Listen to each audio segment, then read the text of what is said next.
नमस्कार, मैं हूं आपके साथ कोमल गुप्ता, आपका अपना 9 साल पुराना सबसे भरोसेमंद number 1 news channel voice TV UP और हमारा नया चैनल वी भारत में आपका बहुत स्वागत है। खबरें सबसे तेज और सबसे पहले देखने के लिए वी भारत चैनल को सब्सक्राइब कीजिए। चलिए खबरों की तरफ चलते हैं। यह खबर है फिरोजाबाद से।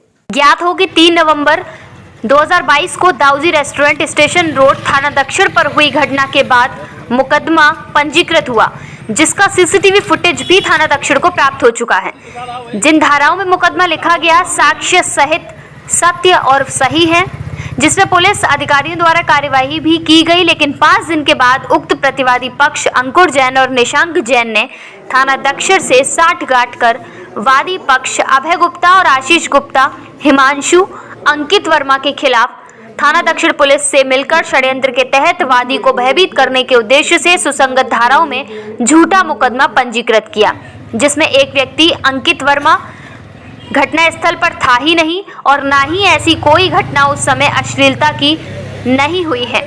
उक्त मामले को लेकर अखिल भारतीय व्यापार मंडल के युवा जिलाध्यक्ष प्रशांत माहेश्वरी के नेतृत्व में व्यापारियों ने एसएसपी कार्यालय धबरई पर ज्ञापन दिया और व्यापारी को आवश्यक विधिक कार्यवाही कर न्याय दिलाने की बात कही।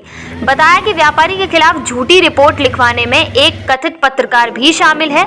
आगे बताया, उपरोक्त घटना के समय की वीडियोग्राफी देखें और स्वयं दाऊजी रेस्टोरेंट से संबंधित थाने की पुलिस ने रेस्टोरेंट मालिक से भी पूछताछ की, तो उन्होंने भी उक्त चारों व्यापारी को बिल्कुल शुद्ध आचरण के लोग बताया। आए दिन कहा कि रेस्टोरेंट में आते हैं, कभी भी उनकी कोई ऐसी शिकायत नजर नहीं आई। प्रतिवादी पक्ष के व्यक्ति अंकुर जैन और निशांक जैन कहा कि दोनों ही गर्म स्वभाव के व्यक्ति हैं, जिन्हें असलहा का लाइसेंस नहीं दिया जाना चाहिए। अखिल भारतीय उद्योग व्यापार मंडल के पदाधिकारियों ने उपरोक्त लोगों के बारे में समाज में पता किया तो जानकारी प्राप्त हुई कि उक्त अंकुर जैन छोटी छोटी बातों पर लोगों के ऊपर अपनी रिवॉल्वर निकालकर डराने और धमकाने का काम करते हैं। लाइसेंस धारक की नियमावली में साफ शब्दों में लिखा है कि नकारात्मक एवं गर्म मिजाज रखने वाले व्यक्ति को हथियार नहीं दिया जाए, जिससे समाज में शांति भंग ना हो।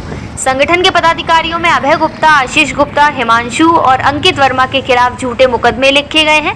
थाना दक्षिण में मुकदमा को निरस्त किया जाए एवं रिवॉल्वर तानने वाले व्यक्तियों के खिलाफ कानूनी कार्यवाही की जाए।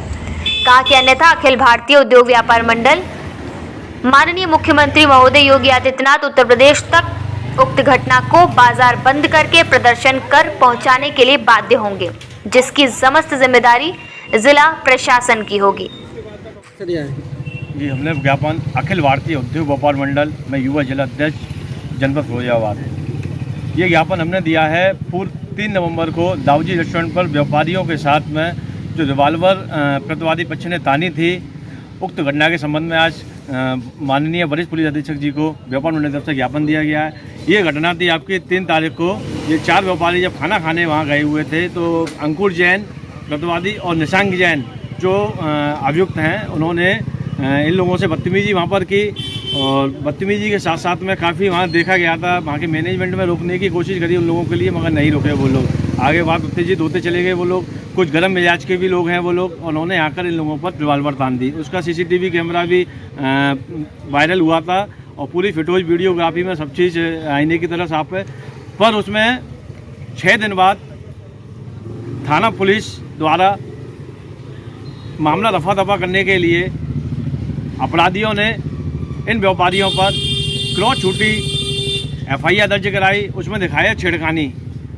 अच्छा, वीडियो फुटेज में सब लोगों ने देखा, इंस्पेक्टर साहब ने भी देखा, अन्य लोगों ने देखा, वहाँ ऐसा प्रतीत होता है कि छेड़खानी का मुद्दा कोई नहीं था।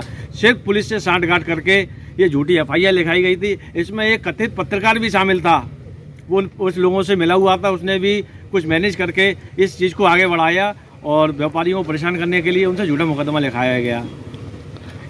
आज आपने पुलिस प्रशासन अधीक्षक को आपने ज्ञापन दिया है, तो उन्होंने क्या आश्वासन दिया? आज हमने वरिष्ठ पुलिस अधीक्षक को अपने सभी व्यापारी बंधुओं के साथ में दर्जनों 40-50 व्यापारी बंधु हैं, कप्तान साहब को लिखित में व्यापार मंडल की तरफ से दिया। जो पीड़ित व्यापारी ने हमसे न्याय के लिए गुहार लगाई थी कि हमारी मदद कीजिए, योगी सरकार में जब अपराधियों को सरेंडर दिया जाएगा तो हम लोगों को व्यापारियों को न्याय कैसे मिलेगा। तो इस संबंध में आज कप्तान साहब के पास हम लोग आए, उनको लिखित ज्ञापन दिया गया है। उसमें काफ़ी चीज़ें हैं। असमाई तक जैसी सोच रखने वाले मुकदमे को थानेदार द्वारा झूठा क्रॉस मुकदमा लिख वादी पक्ष को कमजोर करने की शिकायत हेतु आज कप्तान साहब को दिया। उन्होंने कप्तान साहब ने कहा है कि निष्पक्ष जांच की जाएगी, उसका लाइसेंस तुरंत निरस्त किया जाएगा और जो भी दोषी होगा उनको जेल भेजा जाएगा और ये मुकदमा व्यापारी सही है तो उनका मुकदमा निरस्त किया जाएगा। हमने उनको आसपास चेतावनी में भी कहा है, अन्यथा ये चीज़ नहीं होती है तो आगामी रणनीति बनाकर बाजार बंद कर मुख्यमंत्री योगी आदित्यनाथ जी को हम अवगत भी कराएंगे इस मामले के लिए। जो योगी सरकार चल रही है, हम चाहते हैं ईमानदारी से निष्पक्ष न्याय होना चाहिए। जिला प्रशासन की भी यही कप्तान साहब की भी है, क्रॉस मुकदमा नहीं लिखाना चाहिए। मगर ये पता नहीं कैसे साठगांठ करके झूठा मुकदमा लिख दिया गया। इसकी लड़ाई व्यापार मंडल आगे भी लड़ता रहेगा। देखिए, फिरोजाबाद जनपद में लगातार अपराधियों के ऊपर कार्रवाई की जा रही है और इसी क्रम में जो जमानत निरस्तीकरण की कार्रवाई है वो इस माह में 10 अपराधियों के खिलाफ में जमानत निरस्त कराई गई, जिन्होंने अपराध करने के बाद में जब वो जेल से बाहर बेल पे निकले हैं तो उन्होंने जो जमानत की शर्तें हैं उनका उल्लंघन किया या उन्होंने अपराध किया। तो उसमें 10 ऐसे अपराधी हैं जिनकी जमानत निरस्तीकरण कराई गई है, जिसमें 5 लाइन पार से, 3 रसूलपुर से, 1 रामगढ़ और 1 नगला कंगर से है। और अपराधियों पे लगातार इस तरह की कार्रवाई रहेगी। जो भी लोग इनकी बेल ले रहे हैं, जमानत ले रहे हैं, तो वो कंडीशंस का उल्लंघन ना करें। एट द सेम टाइम अपराधी भी बाहर निकल के अपराध ना करें, अन्यथा उनके खिलाफ में सख्त कार्रवाई करें।